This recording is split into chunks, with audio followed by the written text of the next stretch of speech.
Woo! Woo! Woo! Woo! Woo! I'm recording. What? I'm recording.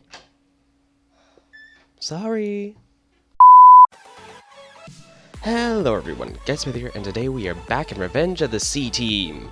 It's been like a month since I last uploaded, and that's probably because I have had a few boring and like bad things happen with this series in particular, and then also I just haven't been able to get good content for all I wanted to survive to fill in anything else. So that's probably partly why I haven't uploaded in like a week and a half. It's probably going to be 2 weeks by the time this goes up, just about. Also, I've kind of been like battling allergies and I was sick for a little bit, so that happens though, so I've just been getting over it, and hopefully now everything will be like calming down enough to the point at which I can actually make good content and stuff. Anyway, as you probably can tell, I am now using Sortex, which is a texture pack that is, I think, included as an optional download with the Revenge of the Sea Team mod pack, but you'll probably notice some differences right away if you start using Sortex. For example, one, the fossils and archaeology textures do not work at all, and also they won't have this even if you follow my instructions right here. There's a file name if you know how to do resource packs, or just simply know how to use 7-zip or WinRAR or WinZip, any sort of archive extractor software, I guess. With those, you can zip and unzip files, and you have to unzip the Revenge of the Sea Team Sortex Fander, get into it, it'll say Fossils Arc. It's just supposed to be fossil, so that's why mine will show up but yours won't. I'm intending to make sure that the Sortex guys know that before I like possibly send in this texture, which is one that I made, though I am gonna clean it up because let me just like get my mouse. If you can see right here, it has a little seam, and I intend to clean that up before I set it in, but otherwise I think the ancient stone brick looks pretty nice. I've also done a lot of progress in this world, a lot of progress. So what happened first was a simple boring recording. It wasn't that much. I was like trying to do a little bit of matter overdrive, but I basically realized I don't have any power. I can't do matter overdrive. It also has a lot of resource intensity. Woo! That was an interesting way of putting it, but basically that's what happened, and I realized, nope, not about to try and do that. But since then I have gotten a lot of resources, so worry not. Also, I got a tier 1 altar in Blood Magic. On camera, in a recording that actually ended up being corrupted, I got the tier 2, and without realizing that the recording had corrupted, I went ahead and got to the tier 3. Yeah, I had said that I would try and get tier 3 off camera, so that's why I had done that. And I was intending to show it off like, yes, be proud of me, I spent like 2 hours working on this. Oh geez, in probably the next episode, or the episode after that, I will be working on getting the Magician's Blood Orb, which is the tier 3 Blood Orb. I'll delve a little bit into Blood Magic to just try and explain things. The basis of Blood Magic is a Blood Altar and this. Sacrificing health to get life points. Now, in addition, you can make these blood orbs, which vary in tier, and let me just get out of that blood magic. So the first one you have to make is a weak blood orb, which uses a diamond, just the basic altar, and 2,000 life points. I currently have in here 1,000, so you can see that it uses up a lot. And for every heart you take with the sacrificial knife, it is, I believe, 200 life points. Then you can make these blood orbs, and this is the tier 2. It is required to make the tier 2 altar in order to make this blood orb. In each crafting tier, it unlocks certain stuff, like, let me find these. This blank slate can be made with tier 1, but the reinforced slate can only be made with tier 2. Just like this, and the Magician's Blood Orb requires tier 3. This is the interesting one, because you're required to have a higher life point count in order to make the Magician's Blood Orb than is actually the capacity. That is intentional. That is made so that you yourself do not solely sacrifice everything in order to be able to make that one blood orb. You basically are required to use this thing, the Dagger of Sacrifice, which are required to have a tier 2 blood altar and 3,000 life points. It's just an iron sword, it's not that hard. But the whole point is, with that Dagger of Sacrifice, you can attack other things and within like the vicinity of your blood altar, and their blood they'll basically be one shot, and their blood will all be put into the altar. You can sacrifice hostile mob, passive mobs, and villagers.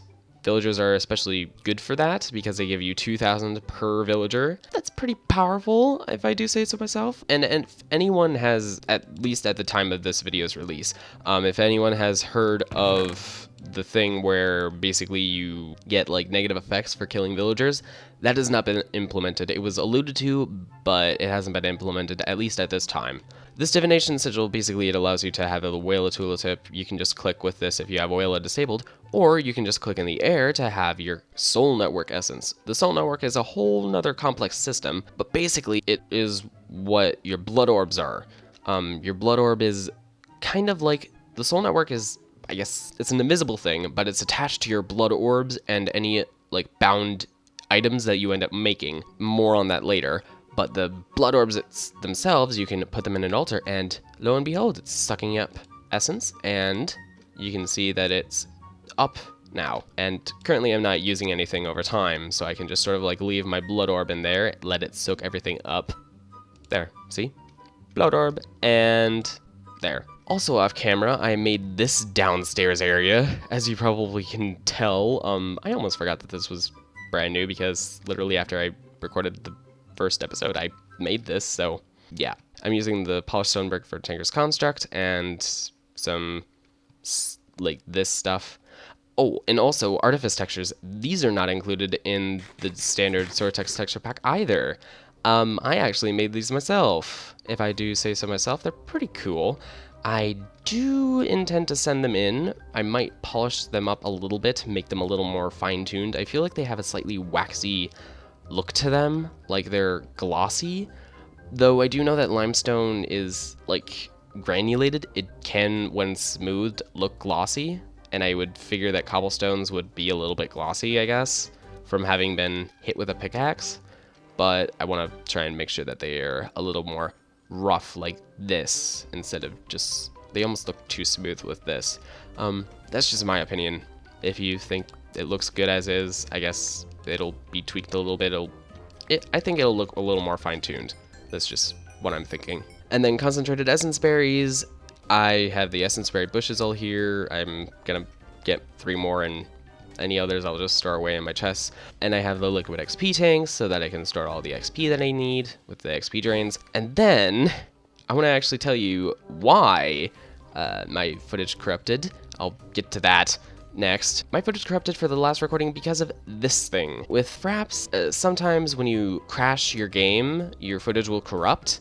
And that happened when I crashed, and I found out that the crash reason was this thing. It was a ticking error, and I think I'll send in the crash report to one of the mod pack devs, to the mod dev for custom NPCs, so that they know about that crash, just in case like other people end up getting it and they want to find a fix for it.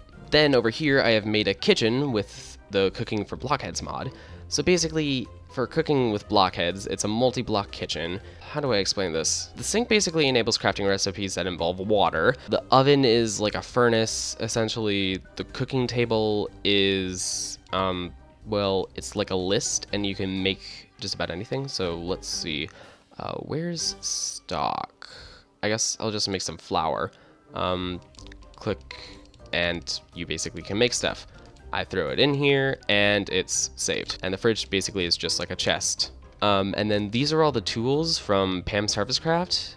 They're tools, in quotes. Basically, you get them back. And you can use all that to make whatever you want. Make some stock, actually, that uses the pot. And then where is meaty stew, which is what I've been munching on. I can basically just like, yeah, I made all the meaty stew that I could. Did I show the ATM last episode? If not, then here's the ATM, or cash point, whatever you call it, wherever you live. Elevators, I actually made elevators, and sadly I can't just make them all in one chain, because literally above here is where the doors are for these 2 doors. Sadly are right above where that block is, so yeah, it's not very easy to get around. And I don't want to extend the upstairs, so whatever. Then, back here, seriously, there's been a lot of things, and I need to go over all of them so that you guys aren't confused at all. Here's the construct area, made with basalt brick, another texture that I made, and that I'm very proud of. I really like my basalt brick textures. So, my smeltery currently, why does that say that it has stuff in it? Oh, I didn't empty it out fully. Oh, well, I have titanium and tin to empty out later. I've also added cobblestone up here just to make the paths look nicer. Also, it's like a cheeky way of hiding the fact that right here is basically this room. Yeah, this is the ceiling for that room. I think it looks nice the way it is though, so it's like kind of a blessing in disguise that it was there. So yeah, I like how it looks. It's a little bit cleaner. It's like a legit path. Then, over here, I'm setting up for bees. I need to move these apiaries. I'm totally going to be doing it in a very much nicer, probably artificial flower field area. And I already have 2 queens, the forest queen and the meadows queen, so I'm going to be able to start breeding with those 2. And then, the apiary from Pam's Harvest Craft, I haven't been emptying this out. But basically, you have the queen bee. You can find this in a hive out in the world, basically, and you can use it to make a royal jelly, which then you can use with one of the grubs that spawn in here to make another queen bee, and the cycle repeats. You can put it in the apiary, it makes all this stuff, royal jelly, grub, etc. And I've already gotten a number of it right here, and it's basically just used as honey, which can replace sugar in most recipes. And then wax combs, I think they're basically just used for wax, which candles, kind of cool. I'll probably make some of those at some point and use them somehow. For now, I'm not going to be checking that. Then over here, my thing has been expanded and I made the lake bigger. I have plans to make it bigger still because I need more room for trees. And I've also gotten more trees since you last saw, like coconuts and figs and pecans and gooseberries, peaches. I needed to get turnips still. I don't know if I really have room for it. I'll probably just get rid of the cotton crops because I have the Natura cotton crops right here. The turnip crop is the only one that I have left in terms of the actual physical crops. The rest are all the tree fruits and nuts and whatnot. Yeah, I'm pretty happy with my progress so far in terms of Pam's Harvest Craft. I got a Swift Diamond boots from Chance Cube, and they are amazing. Plus 40% speed. They don't have the greatest durability in the world, so it's like, don't want to wear them into battle. So I have the Traveler's boots. I actually have basically just been wearing these the whole time. I've also made several tools like Little Choppy and the Iron Spoon. Actually, I think I already showed off the Iron Spoon. I'm forgetting exactly what all I had before. But also, Little Cloud Pet. Basically, it allows you to fly, and you can summon lightning, because, of course, it's a cloud, and it can thunder. It likes nether quartz, which is why I needed to go to the nether, and which leads me to the next thing, a nether portal, right here. I've gone to the nether, and stuff. I think that's about it, in terms of new stuff. Wonder how much I'll have to have edited that down.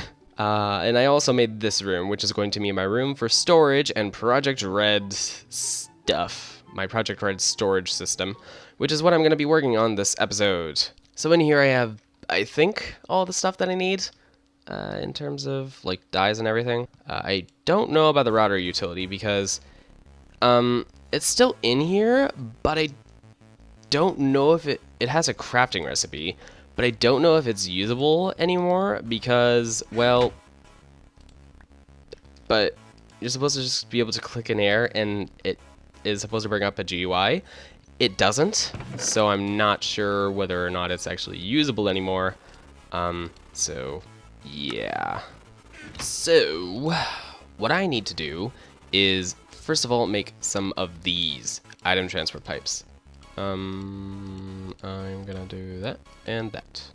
And I have made more than my inventory can hold. Why don't I also make the sandy clay compound? Or sandy coal compound, whatever it's supposed to be. Should I make a furnace down here? I feel like I should, so that I don't need to go back and forth.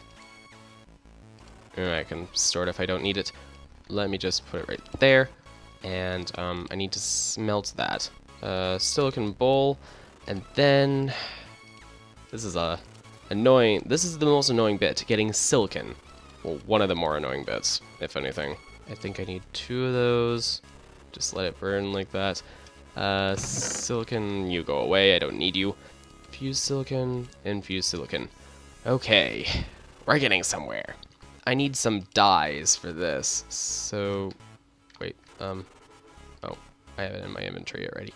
I'm derping right now. I'm sorry. So, I need 32 pink, and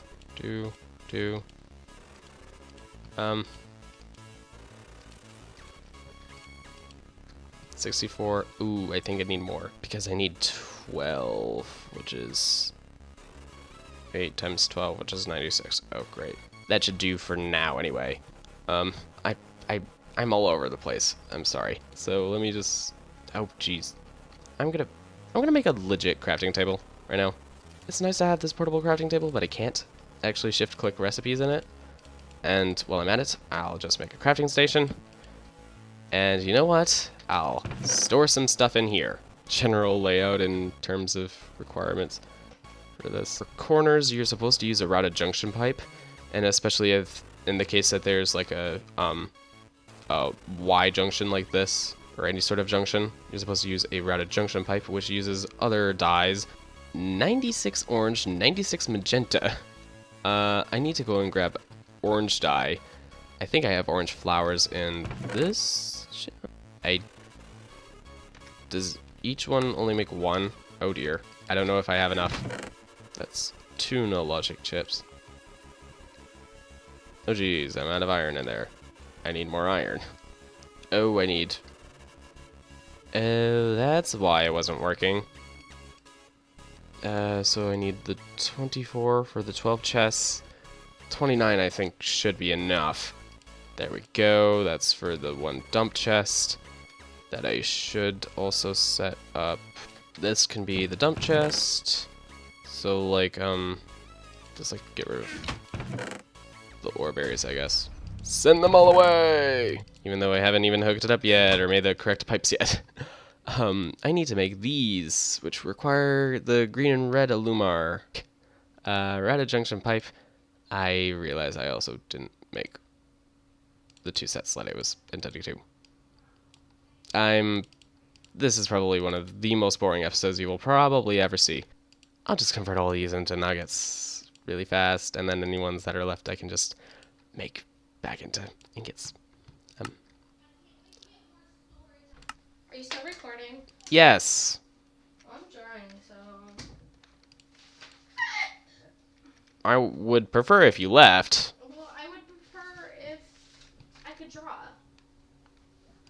I don't care. Talk away. I'm gonna be drawing quality over here.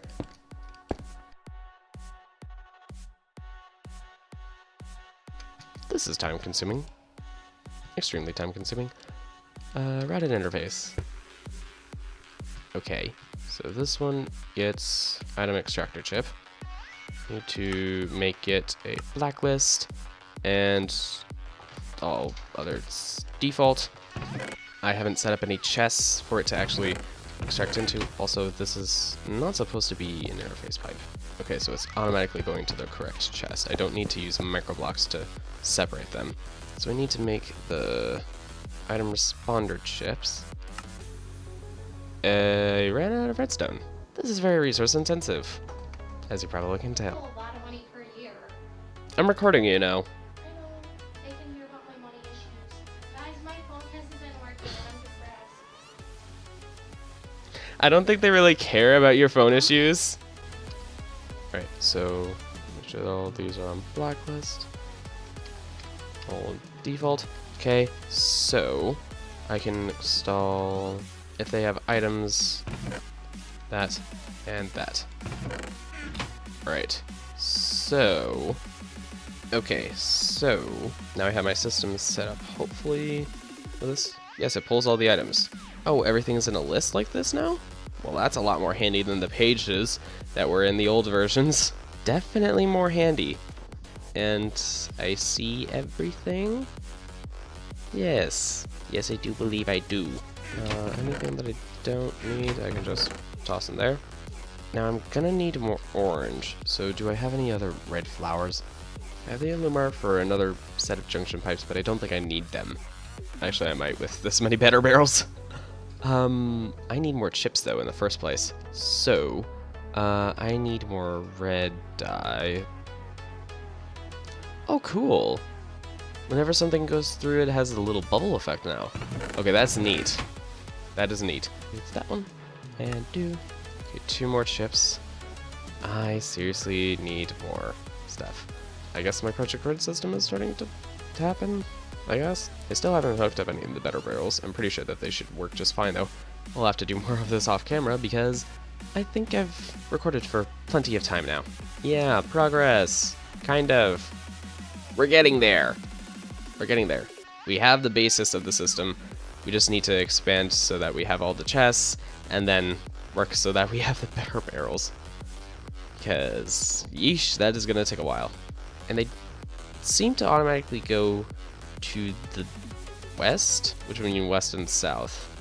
So they're probably going to want to connect to this side instead of this side. Do I seriously have to move all of the better barrels? Actually, let me test that theory.